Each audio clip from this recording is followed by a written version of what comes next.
Nobles frères et sœurs dans le Seigneur, que la grâce et la paix de Dieu demeurent avec chacun d'entre nous. Au nom de Jésus, merci. Je me prénomme Venant, toujours avec deux mots posés sur le cœur que j'aimerais partager avec vous sur l'historique de la Bible. Bien-aimés, la Bible que vous voyez ici est divisée en plusieurs livres, 66 au total, 39 dans l'Ancien Testament et 27 dans le Nouveau Testament. Et chaque livre a un message. Chaque livre a un contenu. C'est ce contenu-là que j'aimerais vous faire part pour que vous ayez une idée de quoi est-ce que chaque livre parle. Amen. C'est très important de savoir, mais le livre de Genèse parle même de quoi exactement? Le livre d'Exode parle de quoi exactement?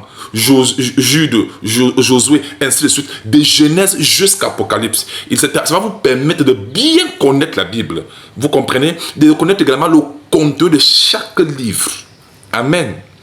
Il faut déjà comprendre que la Bible est structurée en livres, en chapitres et en versets bibliques pour nous permettre de bien nous référer. Par exemple, si je dis Genèse chapitre 1, le verset 1, tout le monde sait déjà quelles sont les Saintes Écritures, quel est le passage biblique que j'aimerais ressortir.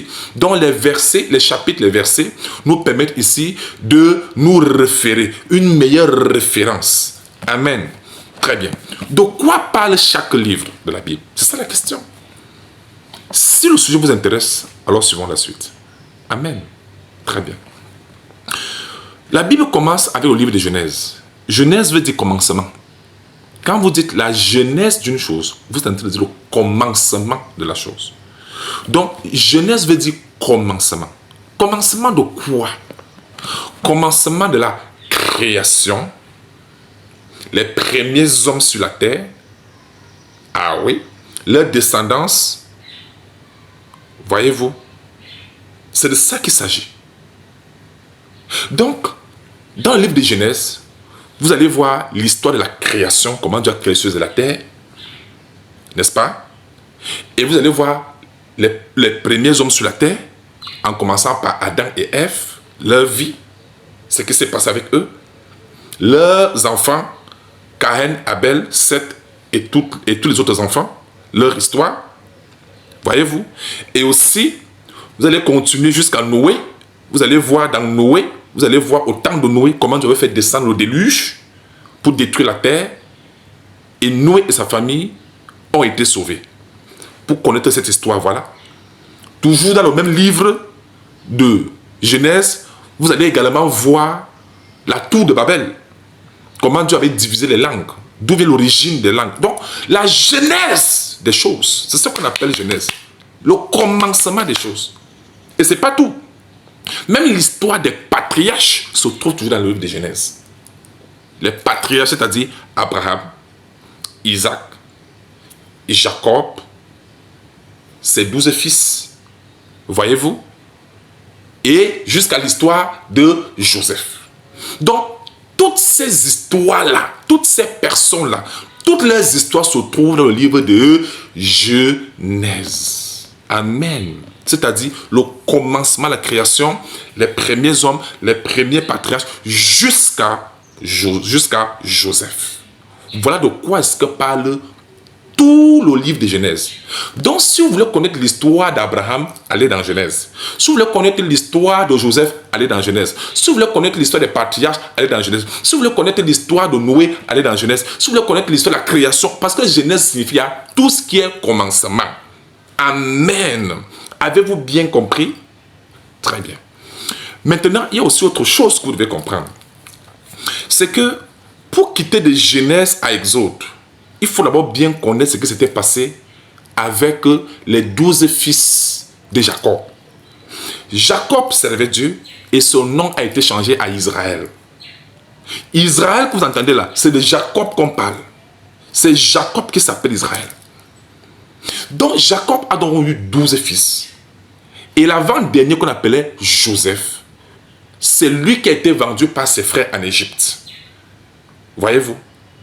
Et par la grâce de Dieu là-bas en Égypte, en tant qu'esclave, il est devenu le gouverneur de tout le pays d'Égypte.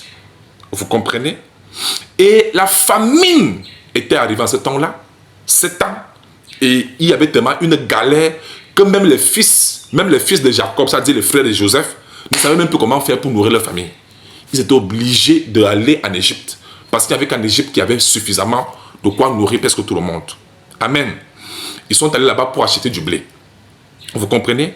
Et dans leur tête, ils savaient que Joseph était mort. N'est-ce pas? Mais la grande surprise, de temps plus tard, avec le temps, Joseph a fini par se faire découvrir par ses frères. N'est-ce pas? Il s'est fait découvrir à ses frères. Voyez-vous? Très bien. Maintenant, Joseph, étant le gouverneur de tout le pays d'Égypte, a fait venir Jacob, son père. Les 12 frères, les 11 frères, parce qu'il était le 11e, son petit s'appelait Benjamin. Donc tous ses frères, leurs femmes, leurs enfants, les serviteurs, la Bible dit que c'était au nombre de 75 personnes. Donc Joseph, tous ses enfants, ils ont tous migré, ils ont quitté de Canaan pour venir s'installer en Égypte, dans une province qu'on appelait Gozen. Voilà, là, ils se sont installés, afin que Joseph, leur frère, puisse bien prendre soin d'eux, comme ça se doit. Est-ce que c'est bon? Alors, il faudrait donc savoir que le père, c'est-à-dire Jacob, il est décédé, Joseph est mort, tous ses frères sont également morts, même le pharaon qui avait installé Joseph, tout cela, toute cette génération est morte. Des années plus tard, plusieurs années plus tard, la Bible dit qu'il se leva donc en Égypte là, un nouveau pharaon qui n'avait point connu Joseph. Et ce pharaon-là, bien qu'il était égyptien, il se rend compte que là, au territoire d'Égypte, il y a un peuple étranger qui vit avec eux. C'est-à-dire, c'est de la descendance de tous les fils de Jacob. C'est-à-dire, les 75 qui étaient venus, ils se sont multipliés. C'était tellement devenu grand, tellement puissant, tellement fort. N'est-ce pas? Ils se multipliaient tellement. Et Pharaon a convoqué les Égyptiens. Il a dit, mais ce peuple-ci, je vois ce peuple, c'est trop fort. Et ce peuple-ci peut nous anéantir demain. Donc, qu'est-ce qu'il faut faire? Il faut prendre ce peuple. Le peuple-là, on parle de la descendance de Jacob. Hein? N'est-ce pas? Comme Jacob s'appelle Israël, c'est pourquoi on parle des enfants d'Israël. Écoutez bien, les enfants d'Israël ne sont pas les enfants de Dieu. Les enfants d'Israël sont les enfants d'Israël, c'est-à-dire les enfants de Jacob, par de la descendance de Jacob qui s'était multipliée en Égypte. Vous comprenez? On les appelle aussi les Hébreux. Donc, c'est comme ça donc que Pharaon dit aux Égyptiens que mais le peuple-ci, il faut trouver un moyen pour anéantir ce peuple-ci. Parlant ici des enfants d'Israël, parlant ici de la descendance de Jacob, parlant ici des Hébreux, parlant ici des enfants, des frères de Joseph. Et c'est de ça qu'il s'agit.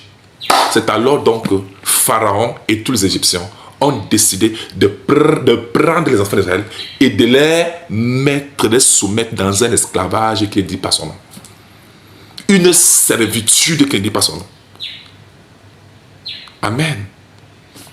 Et c'est comme ça donc que les enfants d'Israël se sont retrouvés. La Bible dit que Pharaon avait réduit leur vie à mer. C'était grave. Même les hautes fonctions n'avaient plus occupé plus d'étaient devenus des esclaves. C'est comme ça donc que la descendance de Jacob, qu'on appelle les enfants d'Israël, c'est comme ça qu'ils se sont retrouvés comme esclaves dans le pays d'Égypte. Très loin de Canaan. Parce qu'ils n'étaient plus là-bas. Ils étaient en Égypte. Alors, tellement qu'on les maltraitait, on les tuait, c'était grave. Ils ont commencé à crier à l'Éternel. Seigneur, ne nous abandonne pas, Seigneur, sauve-nous. Nous préférons retourner là où nos ancêtres sortaient, c'est-à-dire à Canaan. Mais malheureusement, ce n'était pas possible. C'est donc comme ça que Dieu a entendu la voix des enfants d'Israël. Comme lorsqu'on crie sincèrement au Seigneur, le Seigneur, dans sa grande miséricorde, trouve toujours des solutions. Amen. C'est comme ça donc que les enfants d'Israël ont crié à l'Éternel. Et l'Éternel a suscité celui qu'on appelle Moïse. Moïse avait été suscité par Dieu pour faire sortir les enfants d'Israël de l'Égypte, de l'emprise de Pharaon, pour les faire passer jusqu'à leur terre promise, là où Jacob et les 75 personnes étaient sortis quand ils allaient en Égypte à cause de la famine des centaines d'années auparavant. Vous comprenez? Est-ce que vous savez combien de temps l'esclavage avait duré? Les enfants d'Israël ont fait 430 ans d'esclavage. Waouh! 430 ans, mais c'est grave! Oui, 430 ans. Alors, Dieu a donc suscité Moïse.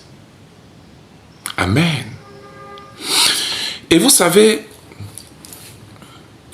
lorsque vous prenez Moïse, Dieu envoie Moïse pour faire sortir les enfants d'Israël d'Égypte.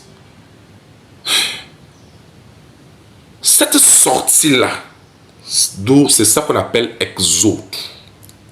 Exode en français veut dire sortir. La sortie. Quand on dit exode rural, on parle des gens qui quittent les villages pour venir s'installer en ville. Ils sortent du village pour venir s'installer. Donc quand on dit exode, cela renvoie à l'histoire de la sortie des enfants d'Israël de l'Égypte. Qu'est-ce qui s'était passé en Égypte? Et comment est-ce que Dieu a réussi à faire sortir les enfants d'Israël? Par Moïse.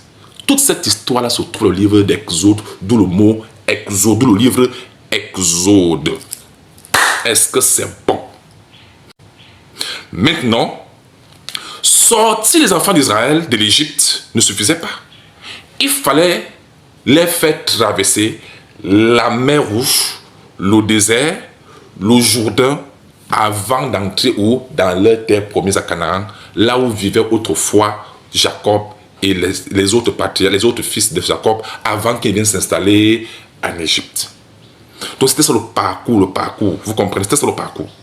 Très bien. Maintenant, vous allez bien voir l'histoire. C'est comme ça donc que Pharaon n'a pas voulu laisser partir les enfants d'Israël. Mais par la main puissante de Dieu et par les plaies que Dieu avait frappé l'Égypte, vous savez, Pharaon, j'y arrive, a fini par laisser partir les enfants d'Israël. Parce que personne ne s'oppose à la volonté de Dieu. Quand Dieu dit oui, personne ne peut dire non. Alors, arrivé donc au niveau de la mer Rouge, ils ne savaient pas comment faire pour passer. La mer Rouge. C'est comme ça qu'ils ont commencé à paniquer. Ils ont commencé à paniquer. Et Pharaon, Dieu a dit que Dieu avait encore endurci le cœur de Pharaon. Et c'est comme ça que Pharaon a pris ses chars et dit, bon, je m'avais maintenant me venger pour détruire ce peuple qui est parti. Parce que, en réalité, Pharaon, voyez-vous, voulait se venger. Vous comprenez? De lui-même, il voulait faire partie du peuple de Dieu. Mais la Bible dit que c'est Dieu qui a endurci son cœur pour faire éclater sa gloire en Égypte. Amen. Bien-aimés, avant de continuer l'histoire, j'aimerais attirer votre attention sur quelque chose. C'est que les 430 ans que les enfants d'Israël avaient passé en Égypte, Dieu avait montré cela à leur arrière-grand-père. C'est-à-dire Abraham.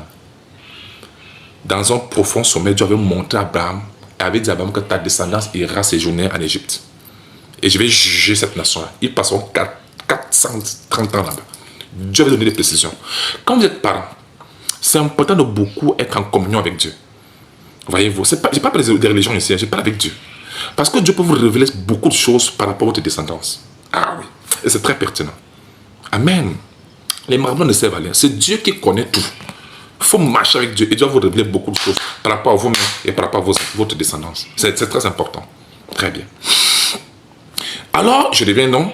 C'est comme ça donc que Pharaon vient avec ses chars pour venir détruire les enfants d'Israël, les tuer, les exterminer complètement. En détail, les enfants d'Israël sont barrés par la mer Rouge. C'est comme ça donc que Dieu va opérer le miracle par Moïse et la mer sera divisée. Les enfants d'Israël vont passer là à sec. Et comme Pharaon, lui aussi, il a vu la mer divisée, lui aussi, il a voulu les suivre, ils ont été tous engloutis, ils sont tous morts. Ah oui. Les enfants d'Israël étaient à passer sans souci.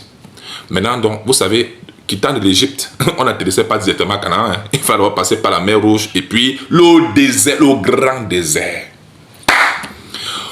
Voyez-vous?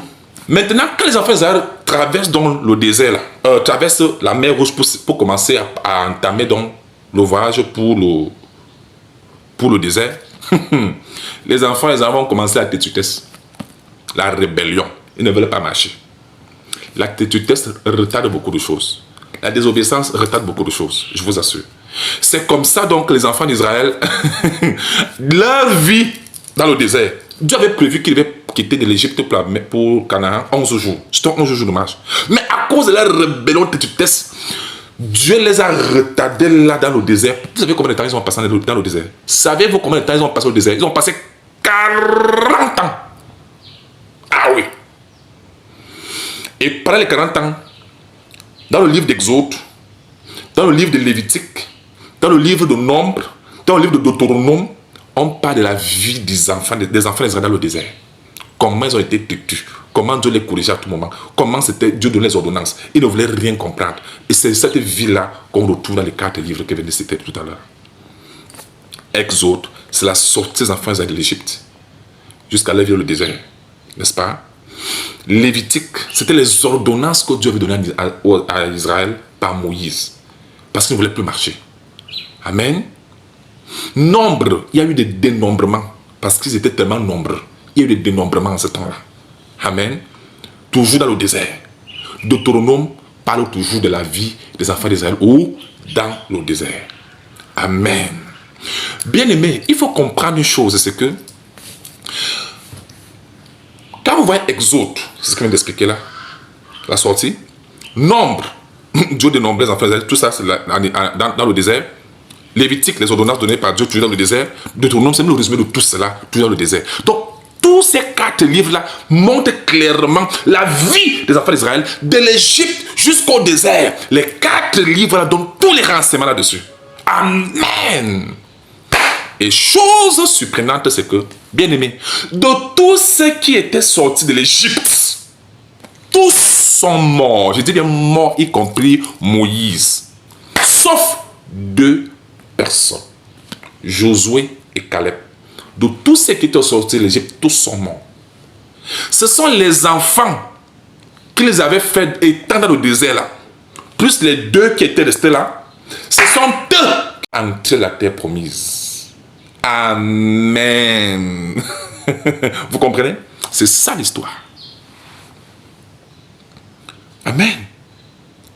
Et lorsque Moïse était encore vivant dans le désert, il avait écrit donc, celui qui a écrit Genèse, celui qui a écrit Exode, Lévitique, Nombre, Deutéronome. Ça s'appelle les 5 livres de Moïse. En hébreu, on appelle ça la Torah. En grec, on appelle ça Pentateuch, n'est-ce pas? Ou Pentecôte. Vous comprenez? Donc, lorsque Moïse avait écrit les 5 livres-là, et qu'on les lisait en public devant les enfants d'Israël, ce jour-là, Dieu avait demandé qu'on mette le sang des boucs partout, qu'on verse, on inaugure. Vous comprenez? Ça s'appelle aussi la loi, hein, n'oubliez pas, ça s'appelle aussi la loi. La loi de Moïse, si vous voulez. Ce jour-là, il y avait une fête. C'est la fête-là qu'on appelle la Pentecôte. Les gens pensent que c'est quand le Saint-Esprit est descendu sur les apôtres, c'est le jour-là qui était la Pentecôte. Non, c'était le jour de la Pentecôte, mais la Pentecôte se célébrait déjà en Israël des milliers d'années. Et c'est Moïse qui avait instauré la Pentecôte pour célébrer les 5 livres de Moïse. Pentecôte veut dire panté. Regardez, il y a le préfixe panté. Panté veut dire 5 en grec pour votre information. 5, même en latin, 5, panté, c'est 5. Côte veut dire livre. Dans les 5 livres de Moïse, la célébration de cette fête-là, qu'on appelle sa fête de semaine, c'est ça donc qu'on appelle la Pentecôte, qui se célébrait déjà des milliers d'années avant que Christ ne vienne sur la terre dans sa chair. Et avant que le Saint-Esprit ne descende sur les apôtres, des milliers d'années, c'était l'une des fêtes qui se célébrait en Israël. Ça s'appelait la fête de semaine. C'est ce qu'on appelle la Pentecôte. C'est clair? Amen. Donc les vrais pentecôtistes étaient ceux qui célébraient les 5 livres de Moïse. Rien à voir avec le Saint-Esprit que les gens ont reçu le jour de la Pentecôte. Amen. Si je dis qu'on a reçu le Saint-Esprit le jour de Noël, ça veut dire que c'est le jour-là que nous l'avons commencé. Non, nous l'avons commencé depuis des années, des milliers d'années. C'est comme ça, vous savez, avec le jour de la Pentecôte. Amen. Quand le Saint-Esprit est descendu, les Juifs célébraient déjà les enfants d'Israël, montrant ici là que les vrais pentecôtistes, c'était ceux-mêmes qui étaient venus pour suivre les 5 livres de Moïse. Mais les apôtres ne fêtaient même pas la fête là. Ils étaient à la chambre haute, ils attendaient le Saint-Esprit. Amen. C'est ceux qui étaient dehors qui étaient venus pour la fête. Vous comprenez? La paix, c'est-à-dire quoi? Ils viennent pour écouter. Donc, c'est comme si pour lire la Bible, il faut que vous voyagez tous pour aller en Israël, à Jérusalem, en fait, en Israël, si vous voulez, pour qu'on vous lise la Bible. C'est comme ça que c'était avant. Donc, c'est comme ça.